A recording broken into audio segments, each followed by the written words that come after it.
In the dim, flickering light of a dusty barn on the outskirts of Willow Creek, Iowa, a 16-year-old girl named Ellie Harper wiped the sweat from her brow, her calloused hands gripping the worn leather of a heavy bag.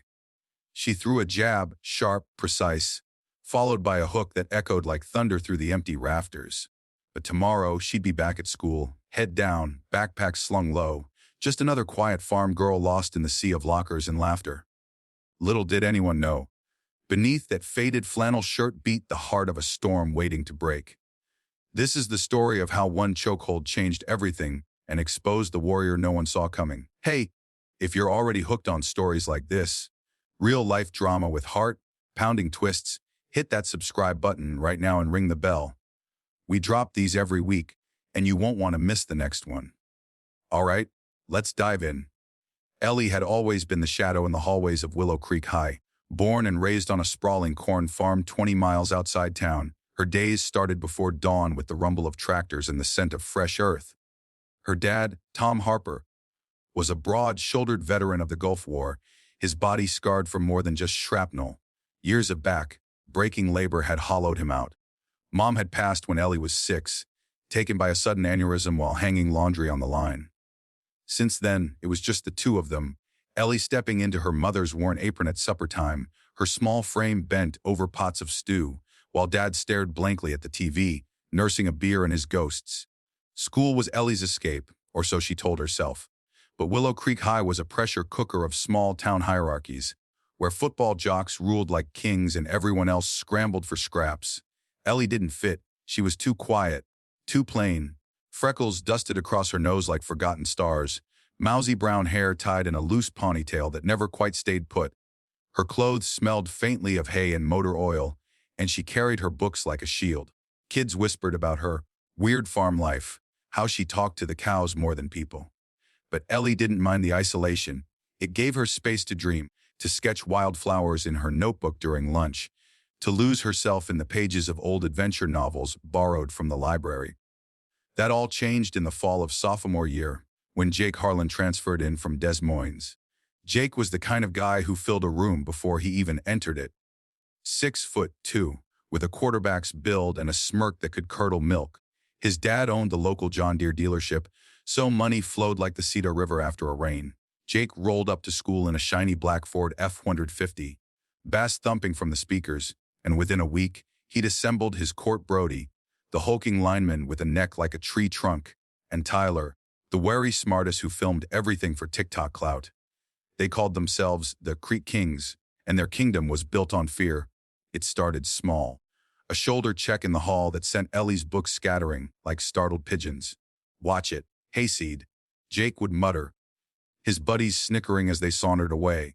Ellie would swallow the burn in her throat, gather her things, and keep walking. She wasn't one for confrontation. Words felt like loose gravel under her boots. But at home, in the barn's converted gym, Dad's old army duffel bag stuffed with weights and a salvaged octagon mat, Ellie unleashed. It had begun 2 years earlier, after a particularly brutal harvest season, when Dad came home black and blue from a bar fight he'd lost to some out-of-town drifter. "You gotta learn to stand up, kiddo," he'd slurred, tossing her a pair of gloves. "World ain't kind to the soft." So she trained, secretly, every evening after chores. While the sun bled orange across the fields, Ellie shadowboxed under the rafters. She devoured YouTube tutorials on Brazilian jiu-jitsu, her laptop propped on a hay bale. Dad taught her the basics, takedowns from his wrestling days in high school. But it was MMA that called to her. The raw poetry of it, a striker's fury melting into a grappler's control. She drove the old pickup into Des Moines once a month for private sessions at a no-frills gym called Iron Fist, where a grizzled coach named Marco spotted her potential. "You're a natural, Harper," he'd grunt after she tapped out a grown man twice her size in a roll. "But keep it hidden. The world's not ready for a farm girl assassin." Ellie nodded, her cheeks flushing, but inside a fire kindled. She wasn't training to hurt anyone, just to survive. By winter, the bullying escalated. Jake and his crew cornered her in the cafeteria line, dumping chocolate milk over her tray. "Oops, Butterfingers," Tyler jeered, phone out, capturing her frozen humiliation for the world. The video went viral in their little echo chamber, 200 likes, comments like "farm trash," and laughing emojis. Ellie fled to the bathroom, locking herself in a stall, hot tears mixing with the milk stains on her shirt. That night, she confided in Dad over canned chili at the scarred oak table. "They're just boys ill," he said, his voice rough as sandpaper. "Big fish in a small pond. Let it roll off." But his eyes betrayed him. Haunted like he was seeing his own younger self in the crosshairs. Ellie tried. She avoided the halls where they lurked, ate lunch in the ag shop surrounded by the hum of fluorescent lights and the faint whir of a lathe. But tension coiled like a spring. Whispers followed her. "Ellie's a freak. Bet she sleeps with the pigs." And then came the shoves, harder now, pinning her against lockers. Jake, his breath hot on her neck. "Say something, Mouse. Or are you too scared?" She'd bite her lip until it bled, murmuring apologies that weren't hers to give. Deep down, she knew it wasn't about her. Jakey's home was a facade. His mom had left last summer for a better life in Chicago, and the whole town buzzed about his dad's bourbon-fueled rages. But pain like that doesn't excuse cruelty. It just amplifies it. Spring break brought a brief reprieve. Ellie threw herself into training, her body transforming in the mirror's unforgiving glare, shoulders broadening, abs etching like riverbeds after a flood. Marco entered her in an amateur MMA tournament in Iowa City under a fake name, E. Rivers. No one from Willow Creek would know. The fight was a blur. A lanky girl from Cedar Rapids charged like a bull. But Ellie sidestepped, hooked a leg, and dropped her into guard. A few seamless transitions later, armbar tees, then a rear naked choke, and it was over. The ref pried Ellie's arm away as her opponent slapped the mat. Victory tasted like salt and sweat. Marco's proud slap on her back echoing louder than the crowd. "You're ready for more, kid. But remember, power's not in the punch. It's in the choice." Back at school, the air thickened with unspoken dread. Prom posters plastered the walls, all glitter and promise. But for Ellie, it was just another battlefield. She didn't plan to go. Dresses weren't her thing, and the thought of Jake's mocking gaze made her stomach twist. But her best friend, Lena, a fiery Latina from the edge of town who worked weekends at the diner, wouldn't hear it. "You're going, chica. Show 'em you're not invisible." Lena was the only one who saw past the sketches in Ellie's notebook, the way her eyes lit up talking about wild horses. They pooled their cash for a thrift store gown, emerald green, simple, hugging Ellie's new curves like a second skin. Prom night arrived under a sky bruised with thunderheads. The gym transformed into a fever dream of twinkling lights and bass, heavy pop, kids in ill-fitting tuxes swaying like awkward saplings. Ellie arrived late, heart hammering, Lena's arm linked in hers like an anchor. Heads turned, not in awe, but curiosity. "Who's the farm girl trying to be?" a voice hissed. Jake spotted her across the punch bowl, his eyes narrowing like a predator scenting blood. He was drunk on cheap vodka smuggled in water bottles, his tie askew, Brody and Tyler flanking him like hyenas. The night unfolded in fragile peace. Ellie danced once with Lena, laughing as they twirled under the disco ball, the world blurring into something almost magical. But as the clock ticked toward midnight, Jake made his move. He cut in during a slow song, his hand clamping her wrist like a vice. "Dance with me, Harper, or I'll make sure everyone sees that video again, times 10. His breath reeked of liquor, his grip bruising. Ellie glanced at Lena, who mouthed go, her face pale. Swallowing bile, Ellie let him lead her to the shadowed edge of the gym, where the chaperone's eyes didn't reach. That's when it turned. Jake spun her roughly, slamming her back against the cinder block wall hidden by a drooping balloon arch. "You think you're hot shit in that dress," he snarled, his free hand shooting to her throat. Fingers like iron bands squeezed, cutting off air in a rush. Ellie's vision tunneled, stars exploding behind her eyelids. Brody and Tyler formed a loose circle, chuckling nervously, phones out again. Always the documentation of destruction. "Choke her out, man," Tyler egged, voice cracking with false bravado. The music throbbed distant, a mocking heartbeat. Jake leaned in, his face a mask of rage and something broken, tears glistening in his eyes, unspoken wounds fueling the fury. "You're nothing. Say it." Time stretched, elastic and cruel. Ellie's lungs screamed, her body going limp as training kicked in, not fight, but flow. Instinct overrode panic. With a surge that surprised even her, she dropped her weight low, tucking her chin to create space. Her left hand snaked under Jake's elbow, framing it like a puzzle piece, while her right clamped his wrist. A twist, a step, Marco's voice echoed in her mind, a leverage, not strength.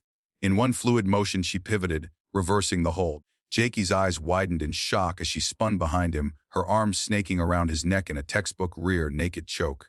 Her legs hooked his, tripping him backward onto the gym floor with a thud that silenced the nearby chatter. Gasps rippled outward like pond stones. Jake thrashed, his massive frame bucking, but Ellie held fast, her hooks in deep, squeezing with surgical precision.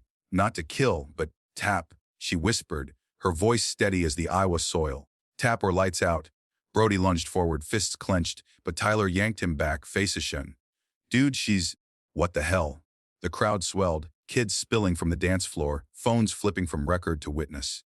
Jake's face purpled, veins bulging, his hands clawing at her forearm. Secrets spilled in that moment. The farm girl wasn't soft. She was steel forged in silence. He tapped, frantic, desperate slaps against her arm. Ellie released instantly, rolling away as he gasped and retched on the polished wood. She stood, chest heaving, the green dress torn at the hem but her posture unbroken. The gym fell into a hush, broken only by the DJ's awkward fade out of the song. Principal Hargrove pushed through, megaphone in hand, but before he could bark orders, Marco's words rang true power in the choice. Ellie extended a hand to Jake, not in malice but mercy. Get up, she said softly. He stared, chest racked, then took it, shaky, defeated. The bully unchained. Chaos erupted after. Cops arrived. Lights flashing blue against the night sky, but Ellie's story held self-defense, witnessed by dozens. Videos circulated, not of humiliation but empowerment. Jake's crew scattered like chaff in the wind. Brody transferred schools. Tyler deleted his accounts. Jake, he faced suspension, mandatory counseling, and a long, hard look in the mirror.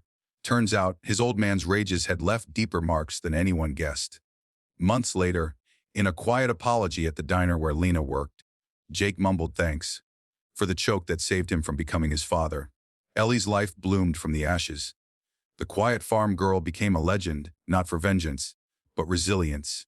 Scouts from the Iowa State wrestling team showed up at her door, but she chose Marco's gym full-time, competing under her real name. Her first pro bout, in a sold-out Des Moines arena, ended in a first-round submission, the crowd chanting, "Harper! Harper!" Dad watched from the front row, tears carving tracks through the dust on his cheeks. "Proud of you, kiddo," he whispered after, pulling her into a bear hug that smelled of earth and forgiveness. But the real victory, Willow Creek, changed. Anti-bullying assemblies featured Ellie's story, not as a spectacle but a spark. Kids who'd hidden like she had stepped forward, voices gaining strength. Ellie mentored a group of girls at the ag shop, teaching not just takedowns, but takedowns of fear. "Strength isn't in the fight," she'd say, echoing Marco. "It's in knowing you can win without one." As the sun sets over those endless cornfields today, Ellie Harper runs the farm with Dad, her gloves hanging in the barn like trophies. She's 18 now, eyeing a scholarship to a big MMA program in Vegas, but her roots run deep. The chokehold that started it all. It wasn't revenge. It was revelation, a reminder that the quietest storms brew the fiercest winds. And that's the story, folks. The farm girl who turned choke into champion. If it hit you in the feels, drop a like, share with a friend who's been there. Now, tell me in the comments from which part of the country are you watching this video? Midwest like Ellie, coasts. Let's see those maps light up. It's comment time and I read everyone.